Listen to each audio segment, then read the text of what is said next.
Welcome to the Classical Odyssey. I'm so excited to have you here. We started a conversation already talking about something that is very fascinating about artists in general, that we put ourselves too much into our work, and our work becomes our identity. And if something goes wrong, that means to us that there's something wrong with us. So I think everybody can relate to this, but at the same time, art is a sum of our entire life's experience, our worldview, our philosophy of life, everything that we learned. And this is a great way to introduce you, because I'm really sure that your background, your geographic background as well, has influenced your art, which I will share throughout the video as well. And yeah, just a small parenthesis, we met over Twitter, and I was immediately drawn to your art. You create illustrations inspired from the archaic Mediterranean world, and you deliver them by different media. I saw that you have an RPG product, you have some illustrated books, and I would like to talk about those things later on. But first of all, welcome again, and could you please tell us a little bit about your artistic journey? You're an illustrator right now, like your status quo, and how did you get here? Okay, that's a very interesting question, especially because a lot of people have this dream of becoming an artist since they are a child, while I didn't have it.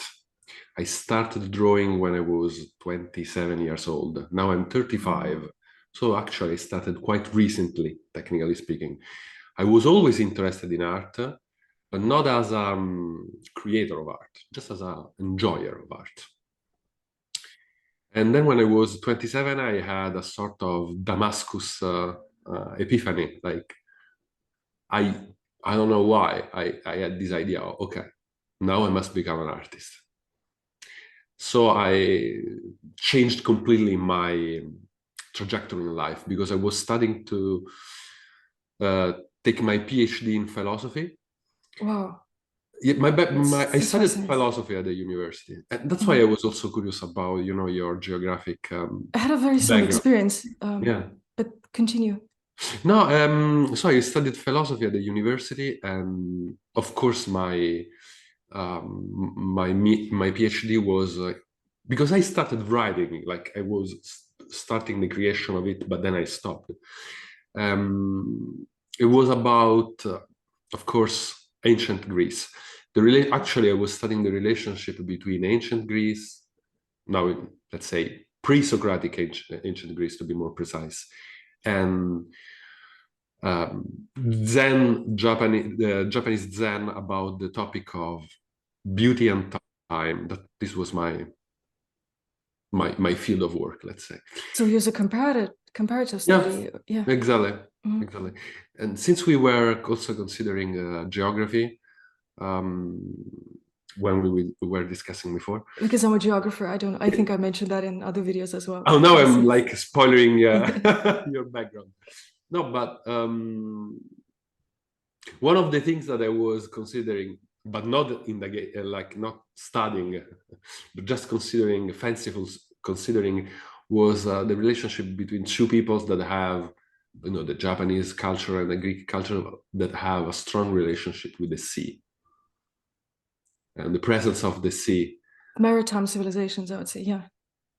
Like we can probably, I'm not an expert of that, but probably we can have like I can like a distinction between the civilization of the sea and the civilization of of the continental or mountainous region. Probably if someone is more experienced and erudite than me, they can be drawn certain comparative elements between these two, like basic distinction in human continental versus maritime or landlocked countries. Absolutely, yes. For example, like you mentioned the fact that you are, of course, since you were a child, connected with the ancient Greek myth, and were you able to find, like, how can I say, an emotional connection between that and your surrounding area, like your environment, your natural environment? Yes, that's a very interesting question. I'm going to try to make it short because I could talk a lot about this. So it was so my dad is kind of a savant, but he's a retired fighter pilot. But he is kind of a savant in history, and he would read me these stories, and he would always say, like, Ruxandra, listen to this. This is such a beautiful name. It's such a beautiful resonance. But the area where he is in northern Romania is Maramureș, because people who are listening, probably some Romanians will know. But that very specific area, my great-grandpa and people in that village, they had names of Greek origin. And it's only there. And my dad told me that when he was smaller, he always had the feeling that Mycenaean Greeks were on that hill somewhere at some point in time. And later on, they did discover Mycenaean swords on that hill. And I had associations with all these stories with the environment that I experienced myself. So I kind of projected this onto that environment. But interestingly, that environment had connections with that world that I was reading about as well. So charming. Yeah, it is beautiful. It's very romantic. I love it. But sorry, I don't digress too much. You could digress as much as you want. At a certain point, as I told you, I decided to do this as a job. And I started by, working, actually studying in a self-taught manner. I was able to then find for a short time some teachers that helped me. Actually, it was a very short relationship. So it was not about, real specific instructions, while it was more about a general framework of reference, like simple concepts like values that I've never heard about because I knew nothing about artistic technique. So they gave me these tools to approach art, and of course the fact that I am from Rome and really bent, let's say, my entire interest in a certain direction. But not only Rome, actually, even if I'm strongly connected with my city, it was more the connection with the sea that I was mentioning you before. I don't know why, but I feel that I'm happy only when I'm swimming, and I'm not a professional swimmer, but there is something that happens in me when I swim in the sea that nothing really creates. Maybe art is able to give me the same kind of. No, it's different because when I do art, when I create something, I'm always stressed by. I always feel this burden of I'm trying to do something. While when I'm swimming, it's just peaceful, be in the moment. Yes, I can really relate to that. I mean, definitely water does that. It's one of the most calming and peaceful experiences, but it's also the way you talk about your interests, how you experience the outer world tells us a lot more about our inner world than the actual external physical world. So I think I remember the first time I saw Greece, and I had so much anticipation about it. I saw Greece for the first time in 2019. Or 2018, I think. And I remember when I saw the sea, it was very different than the Black Sea. Of course, you also feel like the horizon is different. And I was on Naxos, and I visited Crete. And then I was looking at the water, and it was so sparkling in the sun. It was like very, very different than what I experienced before. And I felt when I was closing my eyes that sun, that the sparks of the sun were in my soul somehow. Yeah. And I thought this is my soul being prepared through all of this accumulation of mythology and this inner world that I've created since I was small, helps me experience it in such a profound way. And I think this is the same way too. Probably there's some sort of connection with your passion, your interests, your world, the things that you long for. That's interesting because you said the things you long for, and I believe that this is probably the strongest, how can I say, like motivation in art. Mhm. Like if we really Yes, think about it, if someone asks you, for example, Ruxandra, why do you create art? What's the purpose of it? It's a certain longing. exactly, Mm.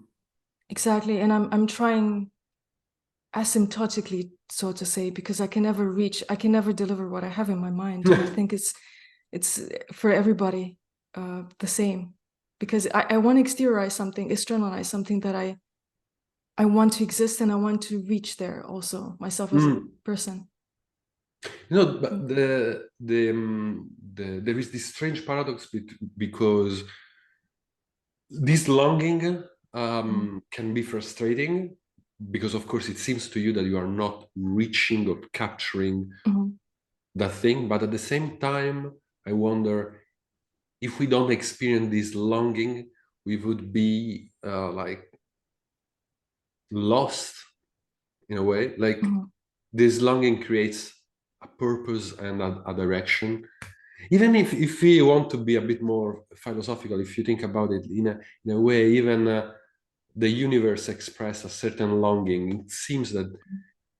It seems that it's not complete in a way. That Exactly.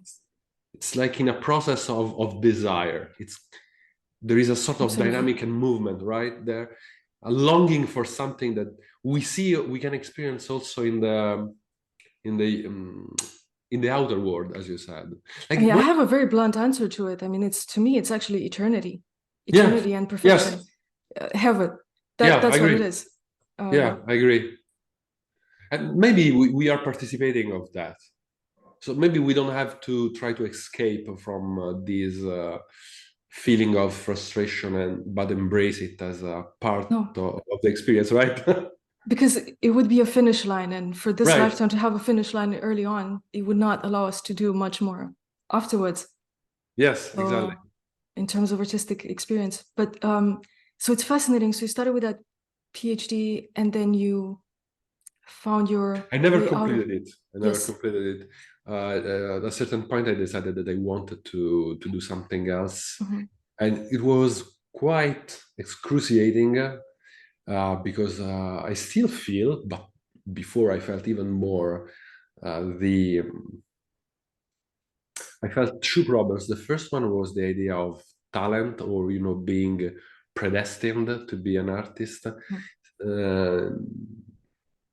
I had an idea that you can be an artist only if you have the talent for it. And I didn't feel that I had the talent for it. So there was something like a torture there because, like, why do I have now this desire of becoming something that I'm not talented to become? Oh, that's an interesting mental state to be in. Yeah, Um, quite excruciating. mhm. Um, Do you know what triggered it? Did you see something? Was it something that you were exposed to all of a sudden, an image, an illustration, a painting, and all of a sudden you felt this is what I want to do? Or it came gradually and took over It came gradually like that? and took over. Mhm. Yes, it Mhm. started in a very random way because for some reasons, my father and my mother gave me as a present a very small but functioning and well vacuum tablet. So strangely enough, at the beginning, I not started drawing, with pencil, but I had this thing So on they my just desk. thought this might be a good idea as a gift. Now, at the beginning, it was not literally like I'm doing art with the vacuum tablet. It was okay. Now I have this thing. Let's see how it works in a very completely random way, so to speak. But then it grew somehow, and at a certain point, I have a specific day. I mean, it was the 22 of August, 2018. I remember it perfectly because I had a sort of mental resolution. Like that day, I decided, okay, I will become a professional artist. Not only that, I will try to become as great as I can, even if I'm not talented, let's say.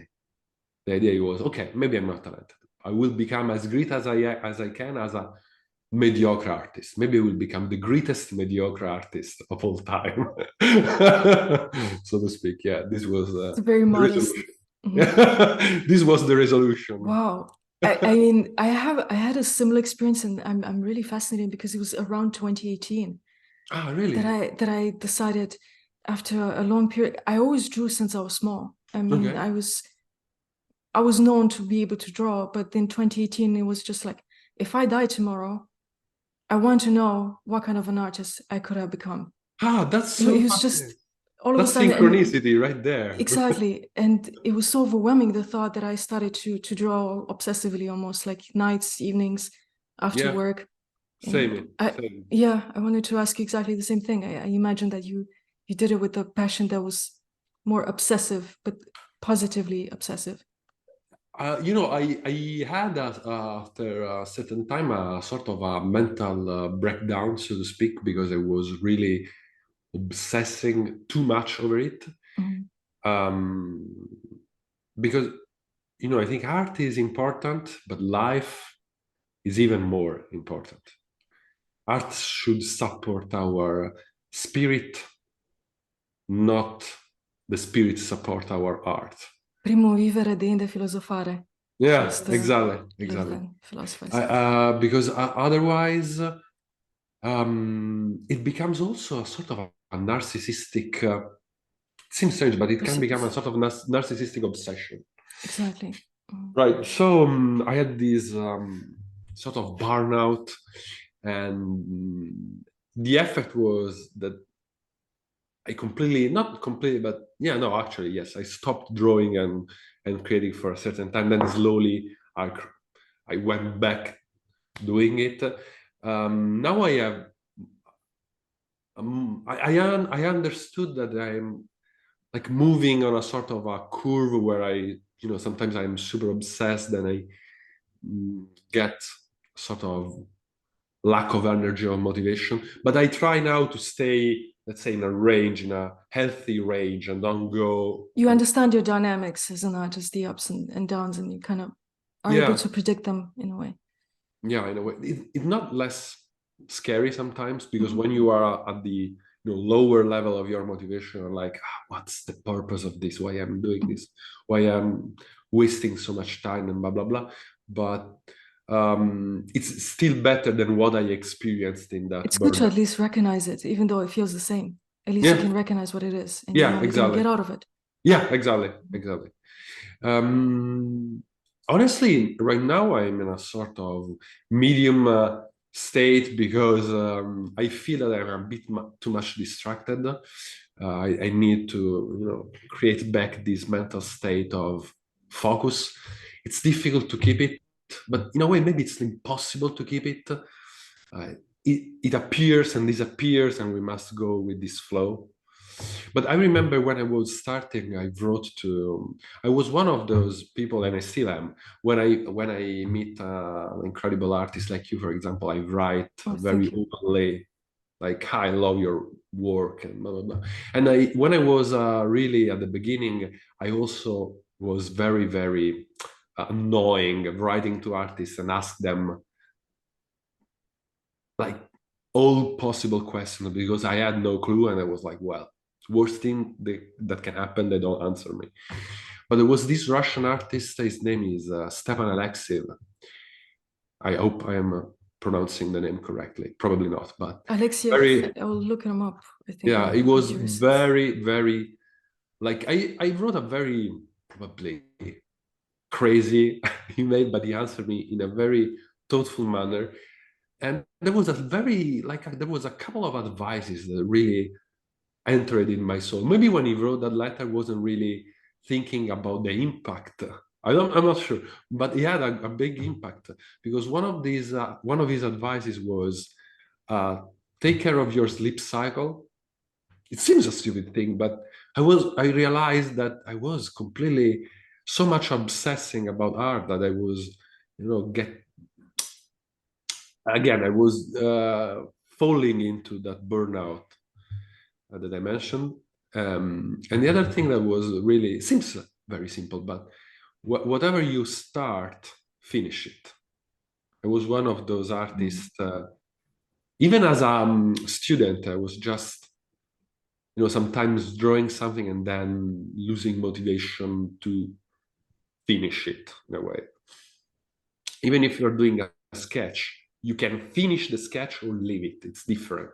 Even in a very simple, small drawing can be finished. That's great advice. Right?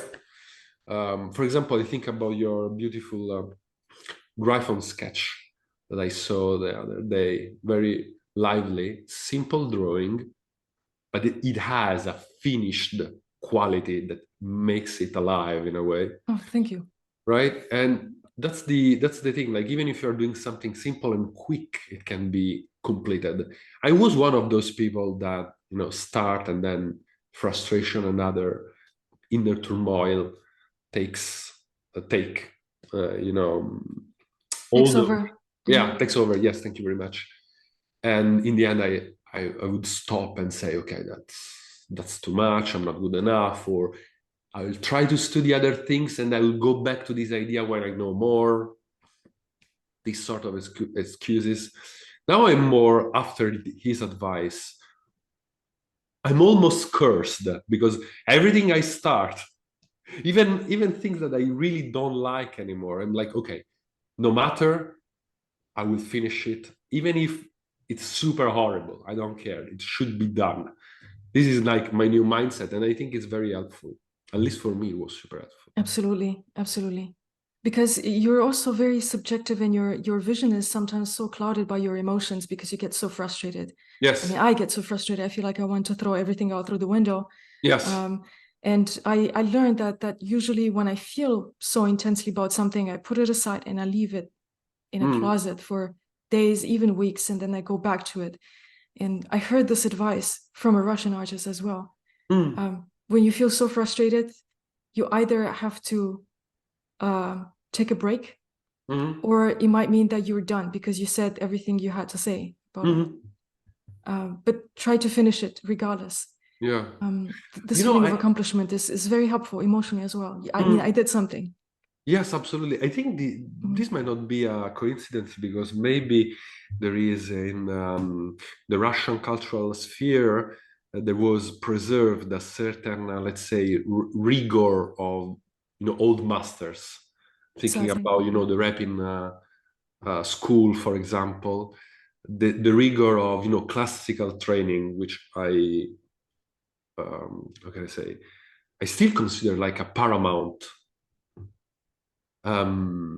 level of dedication and craftsmanship, probably unmatchable and unbeatable. That's true. I learned from the Russian school most, so that's funny because I actually learned Russian by myself at home, so I could read Russian books about art. Wow! You are committed. You are a pro. And I made a Vkontakte, if you know the Russian Facebook. I made an account there, and people share. The thing is, the copyright rules in Russia, they're nothing compared to the European ones, so you can download so much for free. Okay. And also, if you want to watch Russian movies, you can find so much for free on YouTube, streams, and it's so different. They give knowledge for free a lot more than we do. It's also probably they don't have the legal rigorosity that we have, but it's really true. The Repin Academy is one of the greatest academies in the world, maybe the last great academy of our times that has preserved over 2 centuries of wealth, of knowledge, of it's strange craftsmanship. because I've never experienced the academic training, and sometimes I feel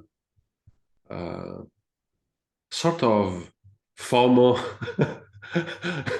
because sometimes I like, I would have loved to be in that cultural environment and be trained classically. And sometimes I am wondering if certain shortcomings of my work are because of this lack of education. Certain on another perspective, we should do whatever we can with what we have around us. So I still try to, in my own way, study the ancient masters and try to grasp the solid, framework of understanding. It's true. I think we're always going to see our shortcomings more than our achievements. And I think people who study at the Russian Academy, they will lament the fact that they lack freedom of expression. They have to go through the same things over and over and over again for 5 years and then talk it out 2 more years. And then afterwards, because you hear them, if you watch interviews, they will say, you will have to work within this very strict framework. And only after 5 or 7 years, you are allowed to start to see who you can be as an artist, to develop your vision. So some things are useful, some things are not useful, but there's always a balance, you know, you have your balance.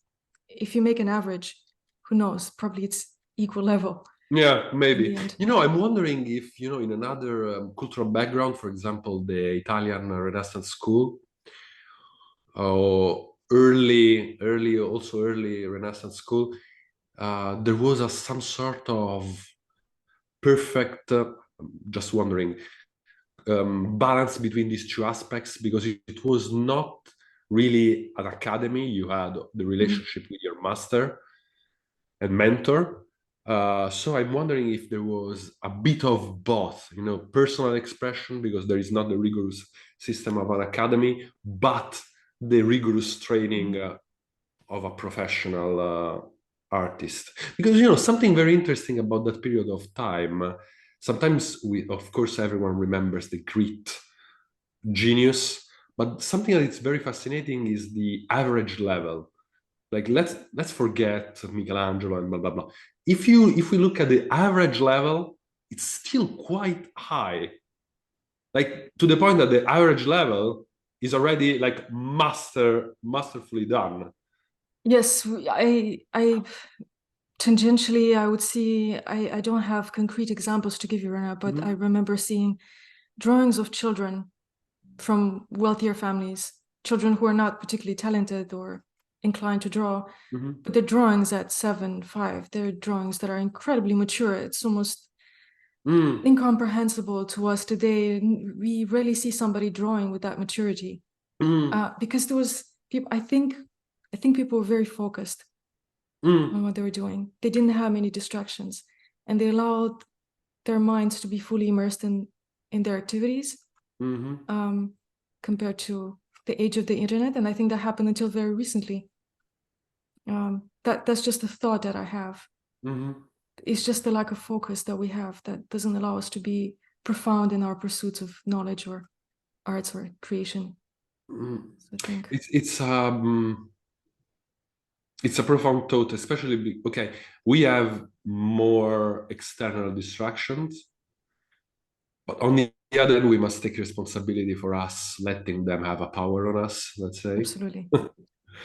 But yes, you know, since we were talking about the relationship of the environment with the personal development, and in general, cultural development, it seems that we are, as human beings, are much more plastic than what we thought. And if you put humans in certain conditions, they can excel. Like, maybe we excel, for example, okay, let me give you an example. Maybe compared to the average Renaissance person, maybe we excel as marketing specialists. I don't know, just a random thought. Maybe we are so immersed in a capitalistic mercantile economy that even the most, let's say, less entrepreneur of us has a certain knowledge about, you know, advertising and marketing and blah blah blah. Maybe we consider it almost something natural of the human character, so to speak. But maybe it's not. And I don't know if you understand what I mean. Like, maybe as a culture, there is a sort of a pressure to us on becoming very good at selling things. Yes, and it's also unilateral. I just talked about this with my husband. I think it was last week, and I think we used exactly this word plastic, and he was reminding me of how plastic and moldable human beings are, because you can basically engineer your biochemistry very well. You can engineer your brain with your mind by changing your mindset.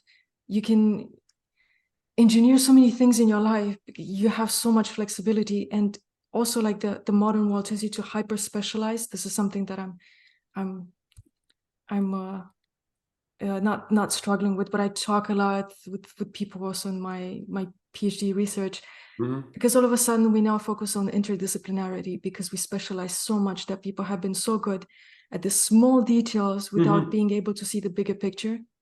And also we have these mindsets, because we don't really understand the brain. We think that people are left hemisphere oriented or right hemisphere oriented, and therefore if you're good in mathematics, you're not good in this. But like great mathematicians are good at playing the violin, and great doctors are good at playing the piano. We have all these examples, and I think we have this God-given capacity to be Renaissance people, to use that word.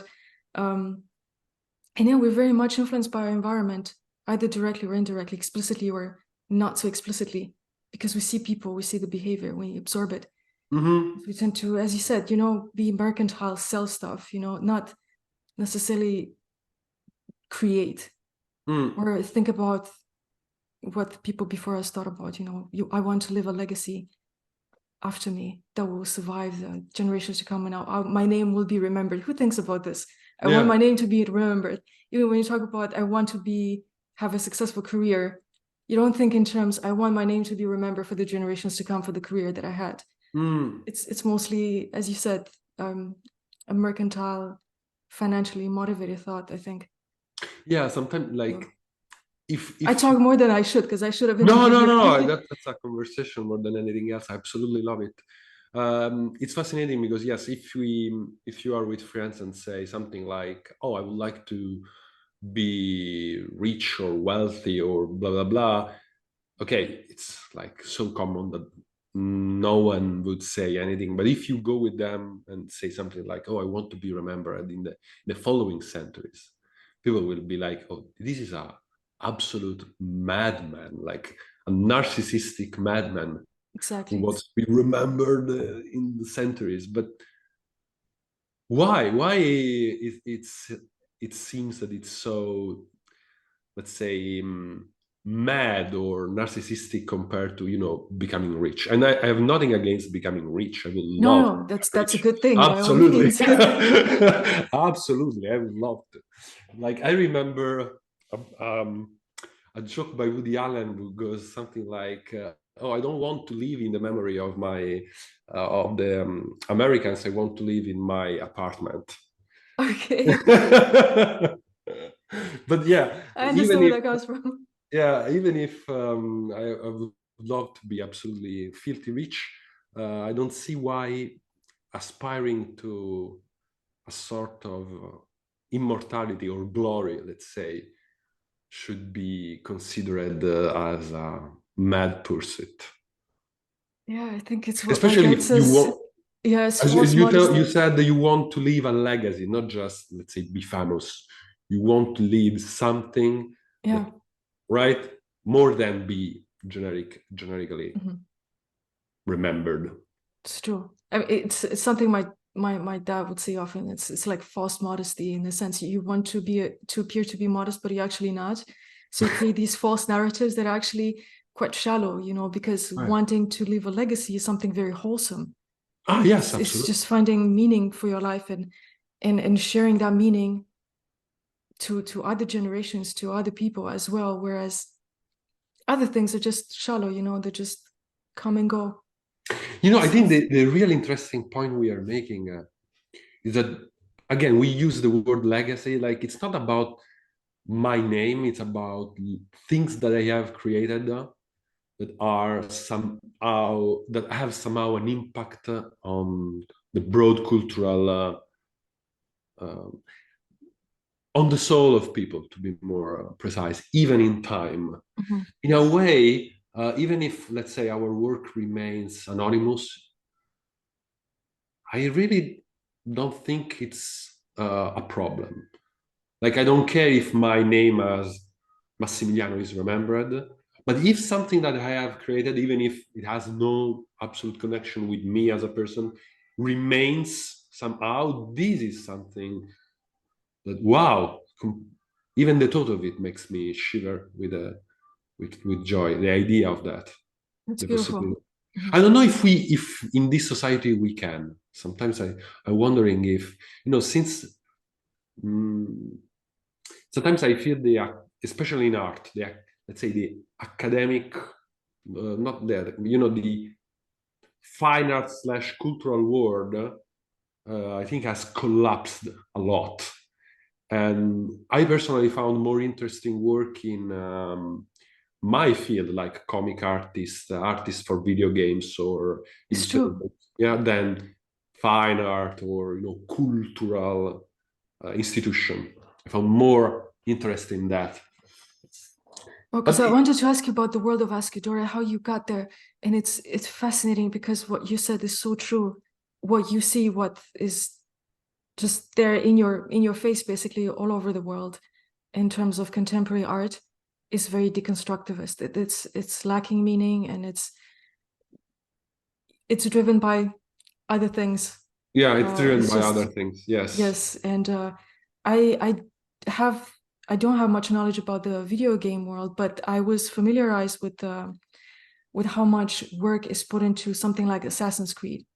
I was Hmm. so fascinated when I saw the environments they were able to create, because that was academic research level, and even better because it was motivated by people who were really passionate. They really wanted to recreate past environments, and they need people who have a traditional education, Hmm. regardless of whether it's formal or non-formal. And and I think you had a non-formal traditional education as well Yeah. to get to where you are right now. Like, how did you learn actually? Um, okay. Since I had philosophical interests and interest for history, I had a personal background of knowledge of, archaeology and anthropology, mysticism. This is something I am not an expert because it's not really formalized in a specific way, probably not, but a lot of familiarity with it, strong familiarity with it. And these, as we told before, since it's part of me, when I draw, when I work, I don't really need to. Okay, let me put it this way. Of course, I use reference because finding and searching for reference is of absolute importance, Yes. absolutely. But sometimes when a young student, one of my students, for example, approach the reference, it's a bit often they are a bit, and I understand why, I mean, but they are a bit overwhelmed by it in a way in which the reference dictates almost everything about the piece that they are doing. While if you have a strong familiarity with the subject matter, let's say it could be anything really, animal anatomy or archaeology, etc., you are really able to dissect the reference and use it as you wish. That's at least it's my experience of it. I am, for example, when I have to draw some things that I'm not comfortable with, I feel this gap. I feel the problem of being a bit of a slave of the reference I'm using. And so sometimes I'm just, instead of, going straight to the work, I try to familiarize a bit with the subject matter. Of course, we cannot be expert of everything, of course. Um, but acquiring a certain familiarity about different topics, as you said, Renaissance perspective, I think helps us not being focused only on one single aspect of human knowledge, but how do you say that in English? Like widening, broadening, Yeah, widening, broadening. Yeah. broadening. Yeah, Yes. Mhm. the yes, the field of our interest. So to grasp multiple things at the same time, I think it's absolute. Okay, let me give you an example. For example, I have a bit of familiarity with the feline anatomy, and of course, I have a bit of familiarity with archaeology and sculptures. When I have to create maybe pieces or drawings or frescoes that depicts felines, or even in a very symbolized way, in a very stylistic way, not Stylized, yes. yeah, stylized. Thank you very much. Sorry, my English is failing me. Yeah, in No, a very no. stylized way. I feel that both knowledge help each other in doing the specific task of creating an interesting stylization of a feline that is respectful of let's say a certain perspective of ancient artists, but at the same time respectful of my experience of cats. That's beautiful. That's beautifully put. It's convincing. It's convincing. You use kind of the ancient canon, Yeah, but you put yourself there as well. So that, it's revealing of both worlds, your world and that world. I'm sorry, I just wanted to say how encouraging this is for me as well. And I talk to people who don't do art professionally, and they're have different jobs or do different things. Everything in life is helpful in your art. I remember I studied in high school a lot of biology, and I studied anatomy and pathology because it was a natural science curriculum. And I never thought that would help me so much in understanding human anatomy. That the research that I do in geography helps me enormously. So everything, it's yeah. not just the practice, because people think I want to practice and practice and practice, and they reach this the ceiling and they think I'm not advancing, I'm plafonating. What am I doing wrong? But you forget about life itself, reading books, going outside.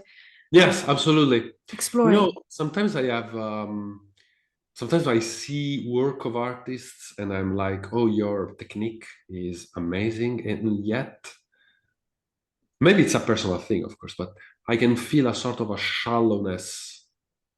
Like it's just a technical exercise, maybe very well executed. But There's no message. yeah. And other times, people that maybe are just beginners, but are putting in in their craft knowledge about the world, really strike me much more than pure technical exercises. In a way, even the beginner aspects gives a certain livelihood. Yeah, not livelihood. Yes, I think I mean Livelihood. I could Yeah. Okay. livelihood. I Yeah. can definitely see that. Can definitely Yes. see that. Exactly. And Oh. the fact that what you said, using an ancient canon, but approaching it with your personal experience, this is, I think, probably what I want to achieve the most. Being able to cast a sort of an ancient glance to the world, but at the same time, a new perspective, if it makes sense. Because we Absolutely. cannot be slave of the past, and we cannot be, just reproducing mechanically certain stereotypes, because otherwise you get stale, very stale, formulaic art. You cannot lose your relationship with the real world. That's why, for example, yes, sea is extremely important for me, because when you are in a wild coast, for example, in southern Italy or in Greece, and you are swimming, what tells you that you are not in an Homeric age? Nothing. That's the Right? geography is the same sun shining over you. It's the same Yeah, sea, the same waters. exactly. There's nothing there's no bridge between you and the people who live there. Absolutely. You feel like, oh, time has no meaning whatsoever. And for It's example, when I beautiful. went to Crete, You know, I don't know how to say that in English. An epithet, an adjective that Homer used a lot for the sea is like wine tinted. I'm trying to translate in English. White tinted, wine colored sea, something like that. Sea of the color of the wine. And while I was reading the Odyssey, I was also, or the Iliad, I also was reading commentary of, modern scholars about it. And there are a lot of them who says something like, wine-colored sea is probably just a, poetic, metaphoric word that has no real meaning. It's just an abstract concept that, maybe rhymes, no, like it has a certain cultural significance, but it's not something like the sea is not the color of the wine. False. Like if you go to the sea, to Crete, and you go to the east coast, especially at certain time of the day nearby sunset, the wine, the water is the color of wine, exactly that color. And when I realized that, when I saw that water, I really felt a sort of personal connection with Homer. Like, yes, the water that has the same color of the wine, I see it. It's the same. Like, it's the same water, it's the same landscape, more or less. Of course, I'm romanticizing it, but yeah, I had this feeling of being there in a way, really being in the poem. That's it feels like I'm seeing that myself, and I can feel it. And it's also raising a lot of deep questions. Of course, I had a previous interview, and we talked with my friend Dylan, Mm-hmm. and we were talking about the importance of the written word, because in my view, the written word is on top of the hierarchy of the arts, because that's the main means of communication that goes straight to our intellect. We process it intellectually, and then we process it emotionally as well. Whereas the image, the power of the images in general, they first appeal to our heart and our emotions, and then we process them intellectually. It's when you look at a beautiful painting, you're struck by its beauty first, and then you think about what it means. Whereas when you read the word, you think about what it means, and then you construct upon it this world. And there's a big philosophical epistemological question whether there is history as it actually happened. Because this element of subjectivity, of course, we have written documents and chronicles, and there's objective events that took place, but what happened in, let's say, in the inner world of the people who lived at those times and took those decisions, we can only grasp that by means of empathy. Yeah, empathy. And to reconstruct an ancient environment that we don't have any information of, just fragments. When I saw the Palace of Knossos, you see so much of it, yet so little. And you have some hints that there was a labyrinth, but so little at the same time. So you need to have this element of empathy, and you put yourself there as well, and you have to create this world that is half yours.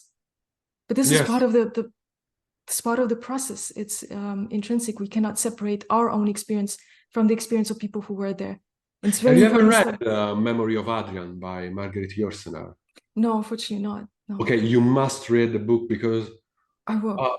It's probably one of my favorite books of all time, and it's uncanny the fact that it has been written not by Adrian.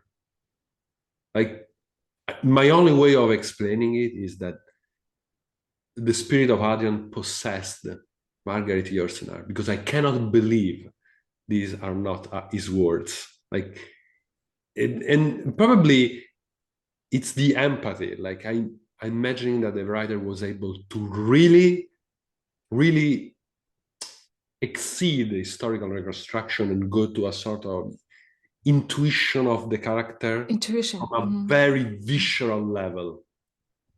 Exactly, because it's not just the senses that inform us about the world. It's something that our spirits communicates to us, and the human experience is so universal. The same thing Same way I think about how did my dad think about the Greeks being there on that hill specifically where they found, because there was no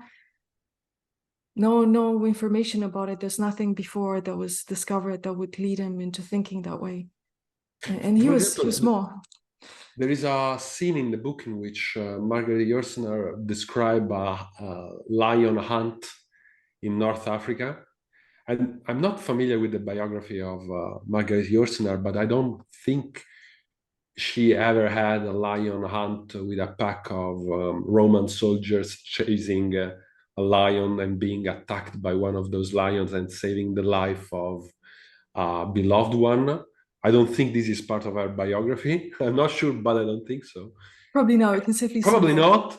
But when you read that passage, it's like, how is not part of your biography? Like, it's incredible the way in which she seems to really speak about something that has happened to her with, you know, that little details that create a feeling of reality, not of something created, you know, to write a story, but something that really happened to me, and then I need to speak about this fact because it was so overwhelmingly strange and fantastic that the people should know about this lion hunt that I had in North Africa, right?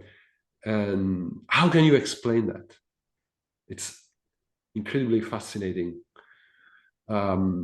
Yeah, and the only way in which we can try to fathom an explanation is the fact that we share a connection between us and between the world that is very, very strong. Empathy, like a sort of primeval mental state that somehow during upbringing or I don't know what is lost or is clouded. But if you're able to get back to that empathy, you're able to really summon things from the depth, so to speak, and, you know, speak about experiences that you never had, and in a way which makes them real, even for you, maybe even for you, that part of your real memory. I don't know how to put it, like, yeah, the genetic memory, you mean? It might be maybe, yes, somehow genetically. We don't know that there might be parts of it that our genes are encapsulating. This is uncharted territory for me. Yes, it is. It is. We should not speculate on things that we don't have any any information about. Say that. Yeah, it's true. There's another book that I've read a couple of times.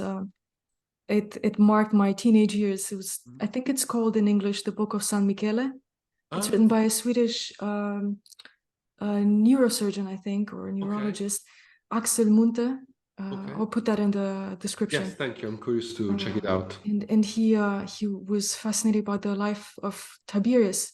And he made a couple of discoveries, including a sphinx that Tiberius brought from Egypt on the bottom of the sea, because he dreamt it. He dreamt that it was supposed to be in that specific place under the sea, like close to the shoreline. And he went the next day, he found it. And his house is in Capri. And it was described in the book, and I imagine it to be fantastic. It's like my dream house, because he put all of the ancient relics he found. He had columns. He wanted to replicate the Roman villa in a way, personalized it. And a month ago, I discovered that the villa is actually still there, intact. Wow! And I had a shock that it was so close to how I imagined it. I was overwhelmed. It was fantastic, fantastic. So, how did you create the world of Ascadoria? That was my initial question, but it makes sense how you came to it. But what are the small steps? How did you get into the profession? Sorry, to like the practical, let's say, steps that I went through. Yes, to really become an illustrator, to create books and design a RPG. Okay, what happened is this. I was working off my craft and owning it. I tried to work with companies by contacting them, you know, with sending my CV and my portfolio. Nobody ever answered me. What were those companies? Was it mostly the gaming, or? I wrote both to gaming companies or even for, you know, book publishing companies, even cinema companies, like, how do you say that? Movie industry companies, and nobody ever answered me. At a certain point, I stopped. At the same time, I had other job that I was doing to support myself, of course. But it was very difficult, very, very difficult moment. Then I started to have small, very small jobs in advertising, which I took with pleasure because they were connected somehow with doing something slightly artistic. But of course, you can imagine advertising is like, it is what it is. Okay, it's okay. It wasn't for me, let's say. But it was at least was something. These first advertising jobs were completely casual. Like, I was writing here and there, and then someone was answering, and then a person that met me decided to hire me for something, like very small things. Then at a certain point, I decided to stop uh, courting, let's say, companies for video games and blah blah blah. I was like, okay, maybe I'm not supposed to become a professional artist after all. Okay, who cares? I'll do something else. At the same time, I don't want to stop drawing and creating. But since I was really thinking, okay, let's just create something for myself. And so I started more focusing on personal projects, personal work that really had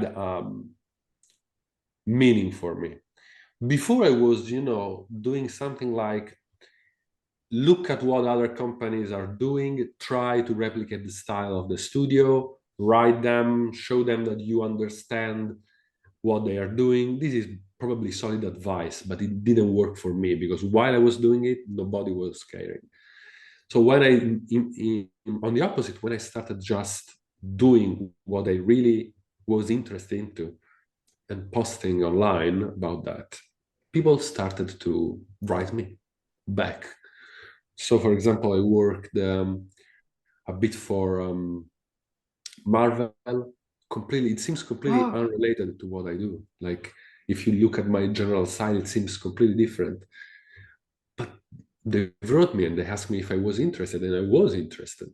amazing. Um, Also, some movie industry companies, video game companies, like clients were finally writing me back. Actually, writing me. I wasn't even. I didn't try to write them. They just decided on their own to write me, and absolute luck, of course. Like, I think that luck plays an incredible role in our life. Proper So, circumstances, yeah, the right I'm time. not discounting it. Luck is everything. We are in the hand of Fortuna, if as Latin would say. But you must be prepared when Fortuna arrives. Uh, like, you must create a certain environment in which Fortuna may arrive. Because, of course, if you're not creating that environment, Fortuna will never appear. It's not maybe bound to arrive, but if you attempt to create a certain ideal condition, there is this possibility. And the fact that I was able to take these jobs gave me the possibility also of earning more money, and therefore stopping doing the other work that I was doing for supporting myself. Among other things, I was also teaching Greek and Latin to students, like Wow. very simple job just to support myself. But I was able to stop doing those things and instead working on my personal project, Fragments of the Past. And the steps that I used for that project are not steps that I usually teach to people, because now I also teach work building and art to students, but I never use my personal way of working as, you know, the model of it. Because when I, for example, if I have a client and ask for a certain job, I have a certain straightforward way to approach the matter in an efficient way, because of course you are bound by time, you are bound by resources, you need to deliver at a certain moment, you need to meet certain expectations, you must, you know, wear your professional mercenary hat, doing the best possible job in the shortest amount of time, being very flexible to feedback, being able, you know, to change things, to adapt to the workflow of a studio. You need to have a certain mindset, which is different from the mindset that I have for my personal project. Because for my personal project, I have no rules. Like, I only draw and write when I am struck by inspiration. And sometimes I'm struck, sometimes I'm not. While if you have a job, you cannot wait for inspiration, of course. Of course, if you have a certain command over technique, it's not a big problem, because you can put yourself in a situation in which craft can help you in delivering what you need to do. And maybe inspiration will strike along the way, and that's good. Maybe it will not, but you still are able to meet the expectations. But with Askedoria and Fragments of the Past, sometimes I have the feeling that I'm not creating something, but I'm more like registering something. I never plan anything. I never draft, you know, I never follow a certain, how can I say, workflow specific. I just wait. And it's almost like it's in latent yeah, I don't state, know. and it just gets activated when you sit down and draw. It's the back of your mind, because that's yours. It's like I sit down only when I have this urgency. And you know, sometimes it's strange, because this urgency of creating certain aspect of the world, of Fragments of the Past, can be treacherous. Because let's say that I'm doing a job, like work, professional work, or I'm about to go to sleep, or whatever. There is life, right? And sometimes this thought about a certain aspect of the world enters in my mind, and I'm like possessed by it in a very annoying way. Like, stop, I need to focus on something else now. Please leave me be for a moment. It's a strange situation. And for example, my usual process of writing, because Fragments of the Past is both writing and both illustration. It's a mix of, you know, illustration and stories. Now, most of the things I write, actually not most, all the things that I write I wrote them on my phone. Because I don't know why, because if I sit down to write a piece of story, my mind is blank. If I'm grocery shopping, all the ideas pour into my mind at the same time. So at a certain point, I was like, you know what, I'm going to write the book on my phone. So whenever, you know, this idea for a myth or for a tale appears, I can just pause whatever I'm doing and write it down. And it happened quite a lot. And maybe I was, you know, waiting on the, how do you say that? You know, when people are getting outside of the... Yes, exactly, in queue. Okay, I'm waiting there. Maybe there are a lot of people in front of me, and inspiration struck. And I wrote literally a lot of pages. That's brilliant. There. Yeah. It's brilliant. Because we think of these times as dead times. We call them dead times. Yeah, they're actually not, because your brain needs that for creativity. You need to turn it off a little bit. And these things for come me, to you dead naturally. times are incredible. And when I don't have them, it's a problem for the book. Like, it's really a problem, because I only write during dead times. For example, recently I had a small injury on my shoulder because I was climbing sort of a sea rock wall, and I fell, and I had to support myself with one hand, and therefore with the left hand, and therefore like all the weight of my body. Yeah. So it's still a bit hurting, but I'm getting better. I That did. was lucky. It sounds really extreme. Yeah, I was very, very, Wow. very dangerous. I was lucky, I think. So I did a bit of physiotherapy, and among the things that I was doing, there was this very boring laser therapy, in which you just sit down. There is this thing, sort of laser on your shoulder. You just need to wait in an empty room for a certain time. Wow, fantastic. I wrote a lot with the right hand on my phone. Amazing. It was Amazing. just perfect. Now sadly, I don't have to do it anymore. You can pretend that you're happy, you can fake it and No, I say cannot that you're fake still it. happy. That's the thing. It's yeah, they see it probably. It has to be physically. Yeah, I must be really blocked somewhere. Okay. Like Mhm. I must be. I cannot fake that time. Like my mind is somehow knows it that I'm faking it. That like I know that Okay, I you. see. I know that what you are trying to do. No, no, Yeah, no. your mind goes ahead of you. Yeah, exactly. Yeah, That's so that's strange. fascinating. That's also very, very encouraging. I don't know why it works like that. I don't It know works if for a lot of for some people that I know. I mean, not creative people, but when writing a scientific article or something, you always when you wash your hands or have a shower, you take a shower. That's when you get the ideas about yeah, I don't know maybe it's yeah, igneous rocks. it's the same effect. Yeah. It's very strange, and I'm joking about it, but sometimes it's very how can I say problematic because let's say that you have a fixed time, maybe you were able to you know create 3 hours of your time free during the day to create to work on your project. I cannot. Yeah, it's difficult. I wish I could control it Yeah, myself. It's I find I have the time to sit down and draw, but then yeah. when I want to draw, I've been anticipating it all day long, and when I finally sit down, I can't. Yeah, it's not there. I just throw paper to the trash can, and I don't Yeah, want to do that. yes, It's exactly.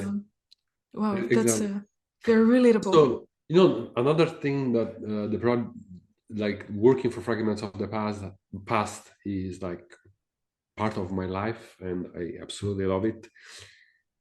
But another problem I experienced is the relationship between these and people.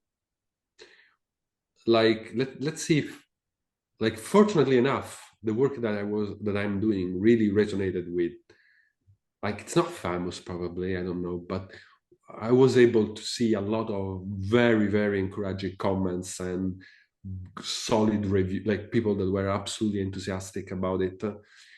And of course, this is heartwarming. I absolutely love it and creates a lot of energy to continue. At the same time, it has created a strange feeling of I don't want to disappoint anyone. I want to create beautiful things that can be enjoyed. The problem is, these I've noticed create a strange effect in me because sometimes I'm thinking what people would enjoy about this or that of my word, or what do they want to see. But it's it's not the way in which I can really create. I don't know. I don't want to sound solipsistic because, of course, when you are an artist, you are communicating with someone else. That's why also, even if all these fine art and deconstructivism, blah blah blah, it's even remotely true. It's still solipsistic, meaning if you are just talking with a specific language that only you and a couple of experts can understand, I doubt there is a language there. I think it's all fake, just to be super clear. But let's say there is. Okay, even if there is, what's the point of communicating in a language that almost nobody, can understand, if not a very small group of experts, right? So I believe the heart is communication, as you also said. It's a language. But at the same time, the perspective of speaking to please someone is not the right mindset for creation, I believe. That's very important. Right? It's a very important statement and advice Because and I rule of think life. an artist can, like, an artist has a series of problems in his development, in development of of the career, which is at the beginning, of course, is technical hurdles. You must really try at least to understand a bit of the language that you want to speak. And this is, of course, a strong point that you must solve. And of course, it's a never-ending problem. You continually hone this language. But the other problems are more subtle. And among them, there is this risk of, being caught in a certain way of doing things, because in this way you think people will like you. Becoming too formulaic. Like, for example, I absolutely love Wes Anderson as a director, but recently his last movies, at least for my taste, have been caught in this problem of a formulaic version of his cinema, like repeating a certain pattern over and over. It seems almost like you have created a formula for yourself and you are following it so people can appreciate you, right? Instead of, really doing what you feel you must, with a sense of urgency and like, I have to express this or I will die. That's the kind of mindset that I try to have with my work. And I'm trying to correct myself. If I start doing a piece and I realize that I'm doing it to please, that's the only occasion in which I leave something unfinished. Because why I'm saying that? Just for flattering the audience, so to speak? Or what's the purpose of it? Why I'm saying this? If I feel it's to be liked, I don't do it. If I feel that it's something that I have a real reason, or else I will die, so to speak, yes, I do it. But this is for my personal project, of course. If it's a client work, I do it because my clients has asked a specific thing, of course. That's true. It's like a two-edged sword, because on one hand, as you said, you can create this false image of yourself based on what you perceive that other people want from you. So you're trying to be somebody else, and you're compromising your own identity. Or on the other hand, you create, as you said, a formula that does represent yourself, but yourself at that particular moment in time. Exactly. And you replicate it over and over again, but that's a reductionist approach. So you reduce yourself to... So people, you can't fathom what other people want. Like, yeah, I don't think, yes, right? That's true. Right? So maybe you believe they want that, but maybe it's not true. Maybe it's not what they want. And also, they think they want something, but they actually don't realize that they need and want something else. Exactly, yes. We get to oversaturation of the same things. Over and over, yes. Everybody does.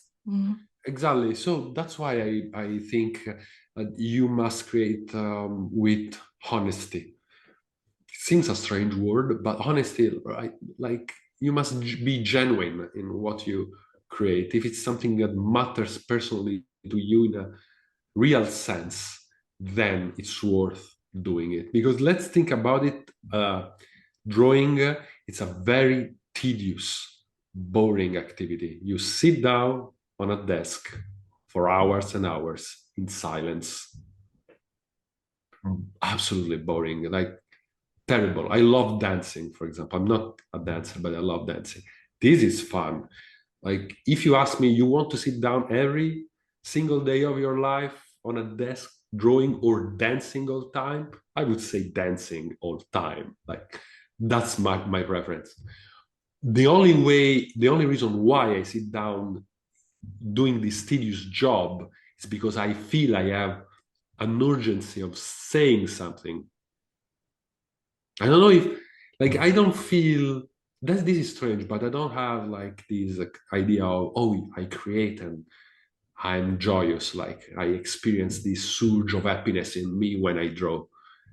That's not my relationship with the thing. My relationship is more like, I must do this or else. I don't know how to explain it in a better way. I really understand it. I mean, I do get this joy myself when I sit down to draw, not all the time, especially when I do a commission, it's a predictable process. I know what I have to do, and then it gets a little bit boring. And this is very dangerous because I'm very prone to making mistakes. Yes. But I do understand that, and it's very hard to describe it because drawing to me, it's not my ultimate purpose in life, of course. It's just an instrument, a tool to communicate my longing for, when I said those things, eternity, the greater things in life, the immaterial things that are the most important things. I usually use this expression I mentioned before to grasp the transcendent substance of things and communicate it by means of an image. That's what I want to do. So that's the purpose, that's the goal, and that's just my tool. That's the tool that I can use. Yes. So you distance yourself from it as well, a little bit, which is very, very helpful.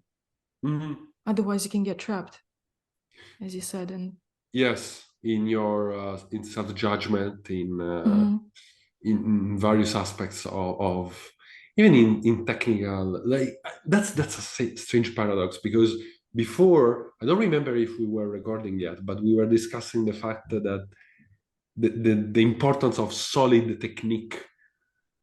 The technique is strange because when, in a way, it must be studied as if it was the end goal. Like you must be extremely rigorous. In a way, you must lie to yourself. You must say, yes, the only thing that matters is purity in technique. But at the same time, you must be aware that it's not the end goal. At least this is how I try to approach it, because otherwise I tend to be sloppy, or how do you say that, like to rush things up, to be impatient. But if I focus on technique, if I focus, okay, let me give you an example. Sometimes when I am compelled to say something, I have this feeling of, as I said, of urgency, like, okay, I must put down this idea.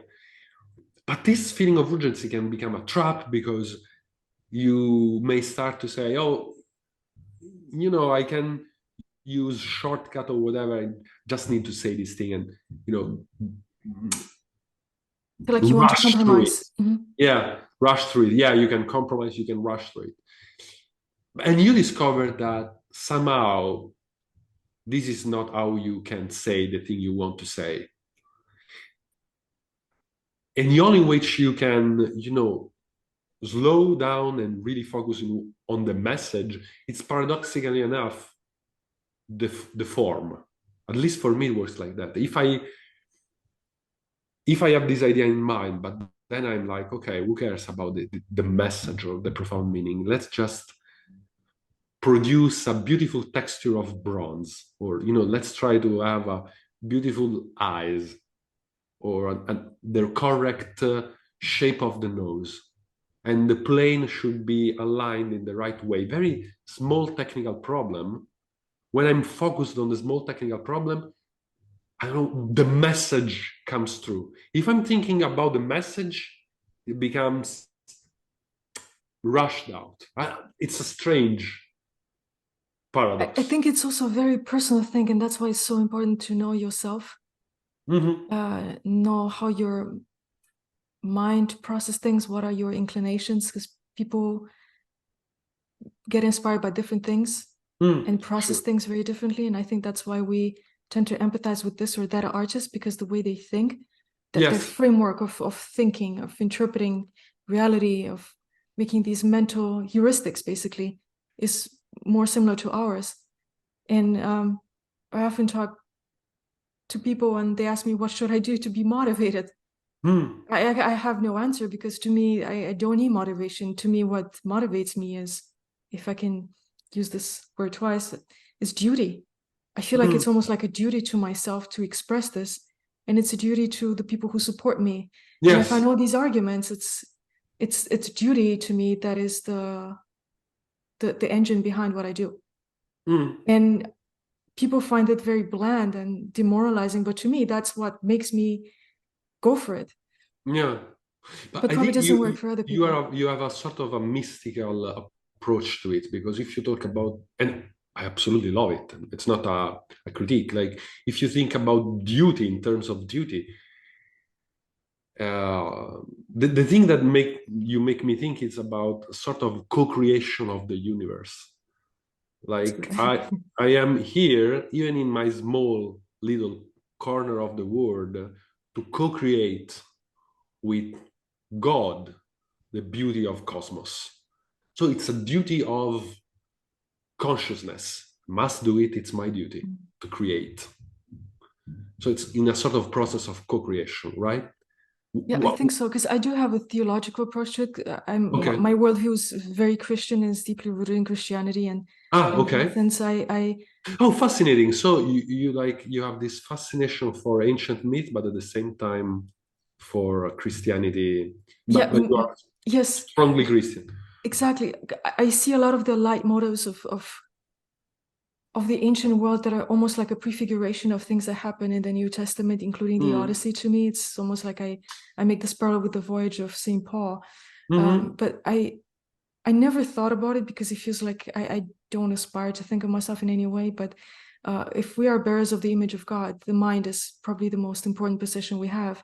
And so we have this desire to create and co-participate, as you said, like co-participate into this world in many ways, because the reason why we have imagination is probably to create our own world. We cannot create a physical world ex nihilo, of course. Yeah. But in a way, we experience God in a profound way.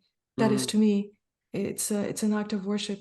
But that is not to say that my art is that high to be able to claim these things about myself. I'm trying to develop myself as an artist, but that's my feel somehow. Actually, it's actually quite profound. I understand what you mean. When we speak and say, "Oh, I am co-creating the world with God," seems a sort of narcissistic again,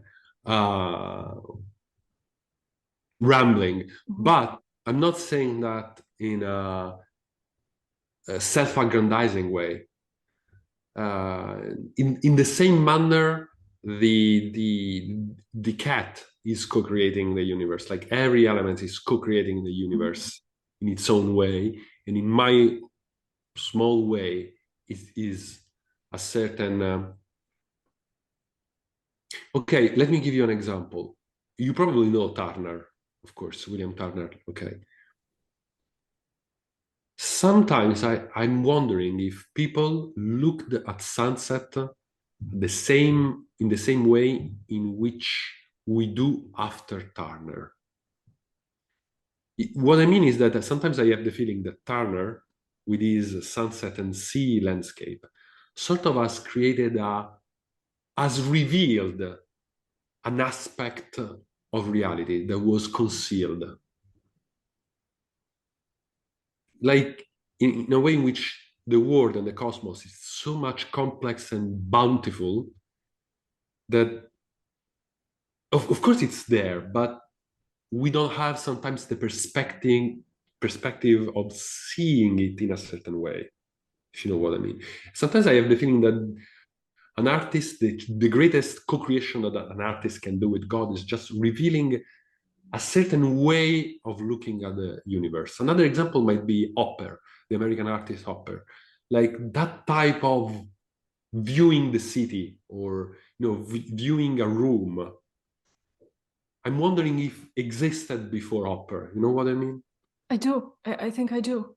I do. After, when you see a scene and you're like, oh, this is an Hopperian scene, or like, how this landscape seems a Poussin, or this body is like a Michelangelo. Like, exactly. Right? Exactly. I do have that experience, and it was almost like echoing inside of me when you were talking about these things, because an artist does reveal facets of the seen and unseen reality that most people see or don't see or have never seen before. And I think this is as I said before, it's not just the senses that communicate us information about the reality. There's also the hint to the creator. That is the immaterial aspect of it, and that has to be so complex that it cannot be grasped, how should I say, exhaustively. So every individual has the capacity to share a facet of it. Yes. To the people. So yeah, I do like there's times of the day that I associate with times in ancient Greece that I envisioned based on this fresco that I've seen. Or I don't know, Rainy Day reminds me of a Russian painting by Gerasimov, in spring. And I would not have had that experience had I not read or seen those pictures or read those words. Exactly. So that's beautiful. That's really beautiful. So in a way, your creation,